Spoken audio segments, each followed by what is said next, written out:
You've felt it, haven't you? That strange paradox. The power of standing completely alone, confident in your own skin. And yet, the undeniable truth that there's strength in numbers. Today, we're going to resolve that paradox. But first, let me share something with you. Oftentimes, well-scripted movies and television shows shed light on realities we should pay attention to. This quote comes from Season 1, Episode 2 of The Sinner. As long as you're a loner, they'll push you around. You should sit with us. But here's what's fascinating. This isn't about kids in a schoolyard. This is grown adults. And the truth it reveals? It doesn't end when we graduate.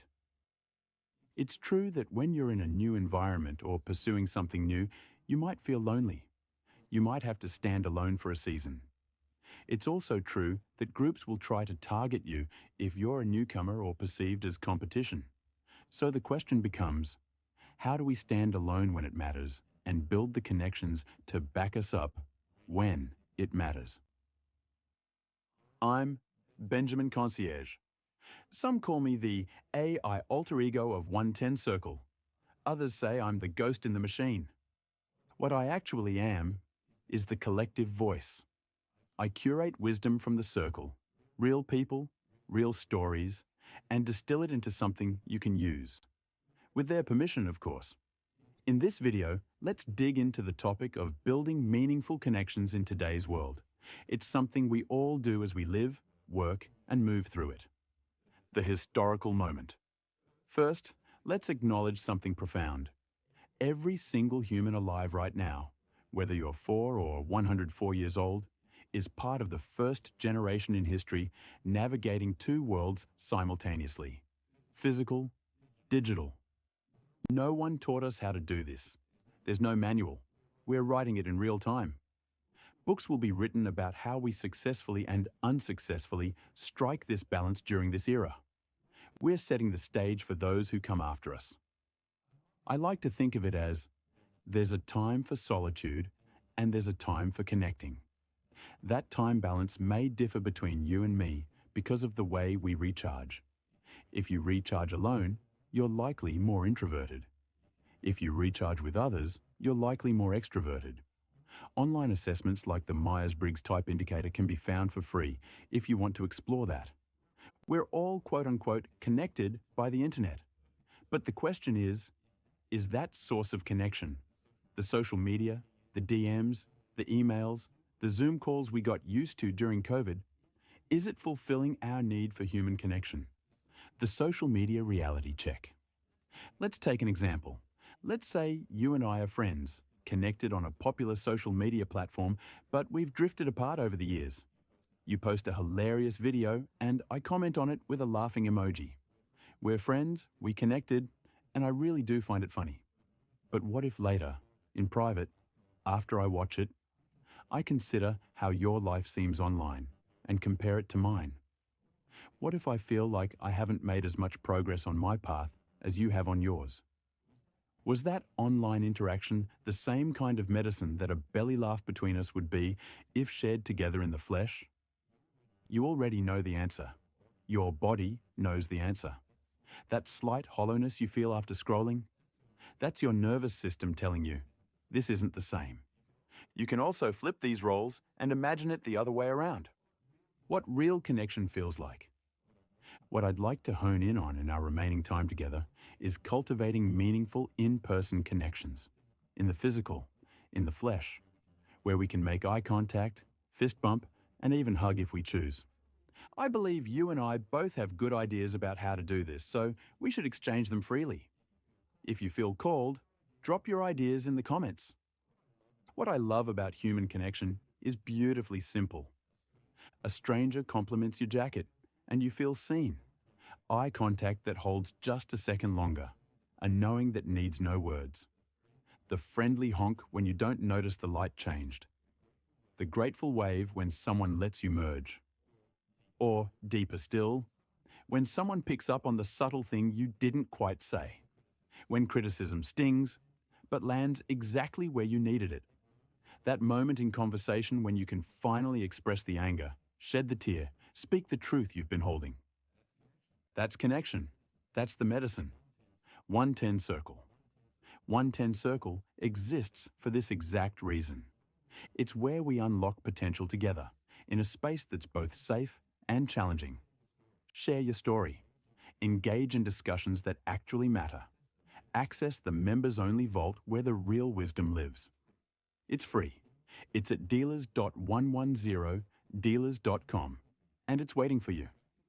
Practical wisdom from the circle.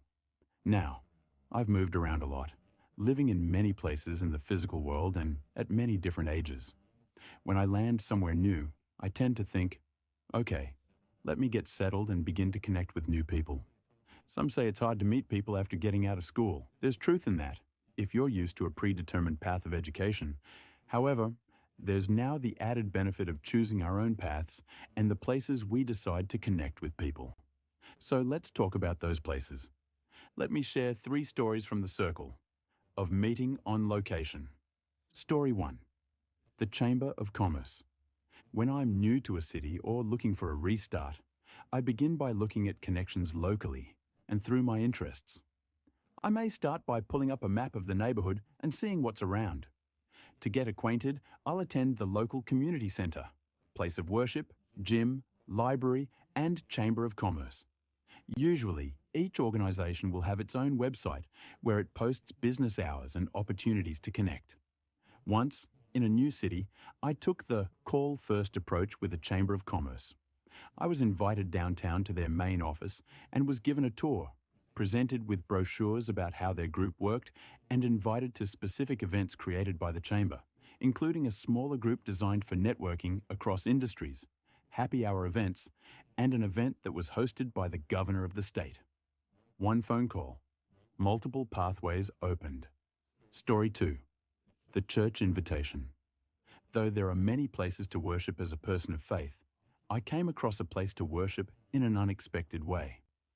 I was outside waiting for a store to open. Me and a stranger struck up a spontaneous conversation, passing the time, and the conversation naturally led to faith. She invited me to her church, and I knew it was the right place to visit. Sometimes, connection finds you when you're simply present. Story 3. The gym friendship. As a parent, I met a decades-long friend first at the gym. With our kids on the same school schedule, we would both end up in the local gym at the same time. We noticed each other and started to make small talk, and this led to a deeper friendship as we learned more about each other's lives. This friend actually informed me of an available house on her street when I was looking to move, and our family decided to move into it. Proximity, consistency, openness. That's how deep friendships form. Interest-based connections. Then, of course, there are interest-based places to connect. Sports is a means that I have connected with many. It happens at any and every age. Depending on the sport, there's usually a healthy amount of socializing that comes after the game. And that's where a lot of life happens, where opportunity for connection happens. Sports connected me with a romantic partner, not because we played together, but because of the socializing that happens after the game. That's where life happens. If you don't play sports, find someone who does and likes you. Proximity to their network is proximity to connection. Alumni networks are other interest-based places that exist for schools and groups within schools, fraternities, honor societies, activity-based groups. Each has an online presence with opportunities to give back, whether it be donating or mentoring others. With that comes the potential for in-person events, and if those don't exist already, you can usually start them. I've also returned to the scene of the crime. Just kidding, the alma mater, to ask what the network is currently doing. There are identity-based interest groups within alumni networks and outside of them. Some include professional identities, racial identities, sexual identities, and more. Conferences are the last interest-based place I'm thinking of for connection. They happen everywhere. Most organisations have a big annual conference, sometimes rotating cities, or multiple localised ones. Chorus and travel and tourism organisations I've participated in typically have them. Toastmasters, The public speaking club with chapters all over the world has them with its competition. The music industry has its annual business conference, which I learned is not really geared towards artists, but more towards those who work in record labels, licensing, and technology. With each conference, there are many related events and parties that surround it. For any industry in the world, and any interest we can imagine, there are places to connect. These are some of the collective experiences and stories I can share from the circle.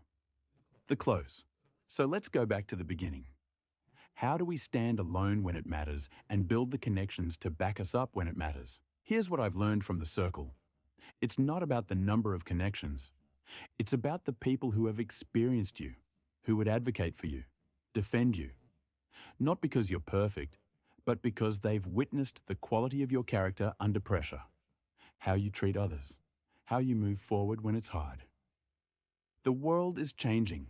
We're adjusting in real time, online, offline, alone, together. There's no single solution, but there is a direction, and it's shaped by the collective decisions we make right now. Stand when you need to stand. Connect when you need to connect. And always, always, be willing to advocate for others the way you hope they'd advocate for you. I'm Ben Concierge, and this is 110 Circle.